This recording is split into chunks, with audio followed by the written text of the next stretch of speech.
আসসালামু আলাইকুম বন্ধুরা। বাংলাদেশ সেনাবাহিনীর এমওডিসি সৈনিক পদে ইতিমধ্যে একটি সার্কুলার প্রকাশিত হয়েছে। তো এখানে আপনাদের আবেদন করার পরে আপনাদের অবশ্যই যে কাগজপত্রগুলো আপনাদের মাঠে সঙ্গে নিয়ে যেতে হবে। তো সেই বিষয়ে আজকে আমরা এই ভিডিওতে আলোচনা করব। তো আপনাদের যদি মনে না থাকে আপনারা এই কাগজগুলো নোট করে নিতে পারেন একটা জায়গাতে। তো আমরা এখন যে কাগজপত্রগুলোর কথা বলবো এই কাগজপত্রগুলো আপনাদেরকে মাঠে অবশ্যই নিয়ে যেতে হবে। তো আরেকটি কথা সেটি হচ্ছে যে আপনারা জানেন আমরা আমাদের এই চ্যানেলে ভুয়া কোনো নিয়োগ বিজ্ঞপ্তি প্রকাশ করি না এবং আমরা সর্বাত্মকভাবে চেষ্টা করি আপনাদের কমেন্টে রিপ্লাই দেওয়ার জন্য।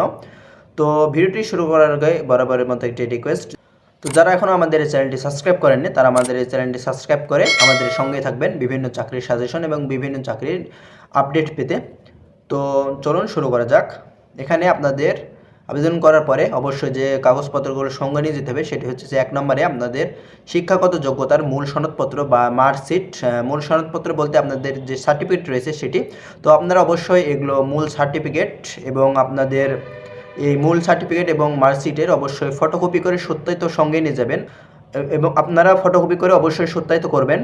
এবং আপনাদের 2 নম্বর যেটি প্রয়োজন সেটি হচ্ছে যে আপনাদের প্রশংসাপত্র।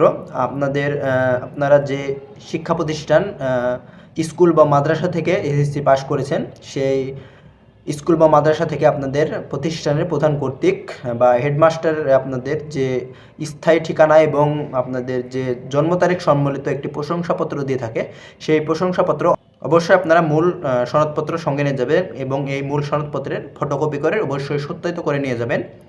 এবং আপনাদের 3 নাম্বার যে সনদপত্রটি প্রয়োজন সেটি হচ্ছে যে আপনাদের সংশ্লিষ্ট চেয়ারম্যান কর্তৃক আপনাদের সত্যায়িত অভিভাবকের সম্মতিপত্র। আপনাদের অভিভাবকের সম্মতিপত্র বলতে আপনারা যে চাকরি করবেন সেই চাকরিতে আপনাদের অভিভাবক অনুমতি দিচ্ছে এরকম একটা সনদপত্র নিয়ে যাবেন। তো অবশ্যই এটি আপনাদের চেয়ারম্যান কর্তৃক সত্যায়িত হতে হবে। তো এটি আলাদাভাবে সত্যায়িত করার প্রয়োজন নেই, এটি মূল কপি সঙ্গে নিয়ে গেলেই হবে।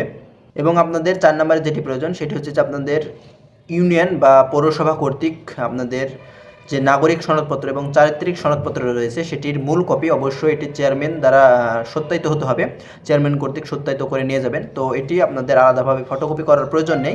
এবং 5 নম্বরে যেটি প্রয়োজন সেটি হচ্ছে যে আপনাদের জন্ম নিবন্ধন এবং এনআইডি কার্ড।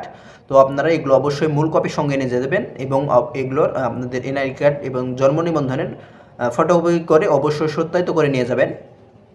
এবং 6 নম্বরে যেটি প্রয়োজন সেটি হচ্ছে যে আপনাদের পিতা এবং মাতার এনআইডি কার্ড এবং এনআইডি কার্ডের ফটোকপি করে অবশ্যই সত্যায়িত নিয়ে যাবেন। এবং 7 নম্বরে যেটি আপনাদের প্রয়োজন সেটি হচ্ছে যে আপনাদের যে ছবি আপনারা পাসপোর্ট সাইজের 6 কপি ছবি এবং স্ট্যাম্প সাইজের 2 কপি ছবি। আপনাদের যে ছবির ব্যাকগ্রাউন্ড হবে এটি আপনাদের নীল রঙের বা আকাশি রঙের হতে হবে এবং আপনারা যে পোশাক পরে ছবি তুলবেন আপনাদের সেই পোশাকের রঙটি হতে হবে হালকা রঙের।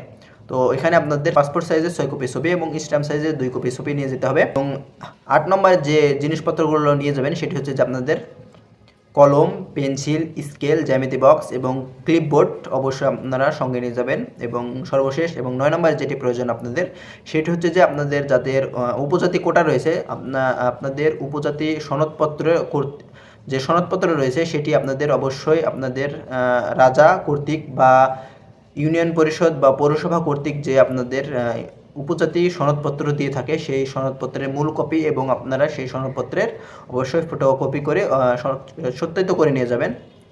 তো এই ছিল আজকের আমাদের ভিডিওটি। আপনাদের যদি কোনো কিছু জানার থাকে আপনারা অবশ্যই আমাদের কমেন্ট বক্সে কমেন্ট করে যাবেন। ধন্যবাদ সবাইকে।